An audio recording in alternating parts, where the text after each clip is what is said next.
We're coming up on Labor Day weekend, a time to celebrate the hard work you've been putting in week and week out. But the Fox 5 I team's Dana Fowle says don't forget the ultimate goal, which is retirement. And not just retirement, comfortable retirement. I mean, yeah, because there's got to be some sort of goal for laboring on for more than 40 years. And as she said, it is retirement, but you want it to be comfortable. You don't want to struggle on that back end. So let's start with some retirement facts. According to the U.S. Department of Labor, retirement lasts a good long 20 years on average. That's 2 decades where you're living off of what you saved. But fewer than half of us have done the math. We have not calculated what we'll need to live. And check this one out. Honestly, this should be a crime. 30% of us who have access to a 401k don't even use it. So the bottom line is, as soon as you get that first paycheck, the very first one, you gotta save it. No way around it. The sooner the better, says David Skid. He's a certified financial planner. He's over at Morgan Stanley.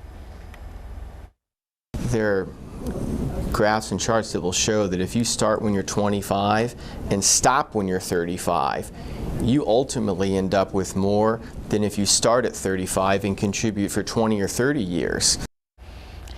It's the power of compounding interest. What you need to put into that 401k can vary from person to person. But Mr. Skid says, here's a rule of thumb.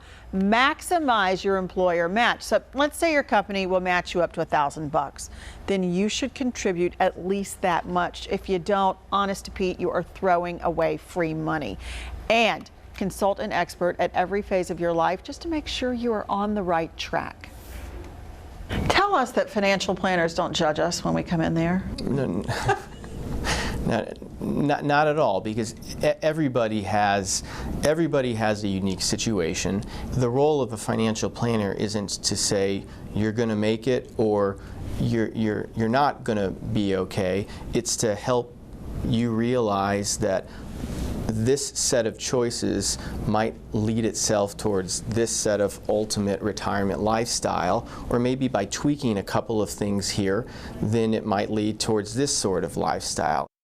Karen and I have talked about this. Our fear is they roll their eyes when they look at our finances. Well, over on our website, fox5atlanta.com, there is a great online pamphlet from the Department of Labor that's really worth checking out. Just go to the I-Team section and look for today's story in the tab right there.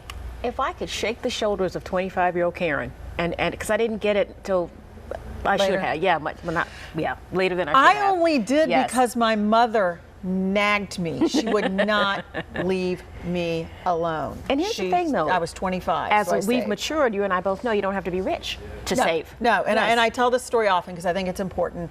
I have a financial planner friend who told me once, and I always remember this, his 2 best clients, a teacher and a firefighter, they're going to retire well.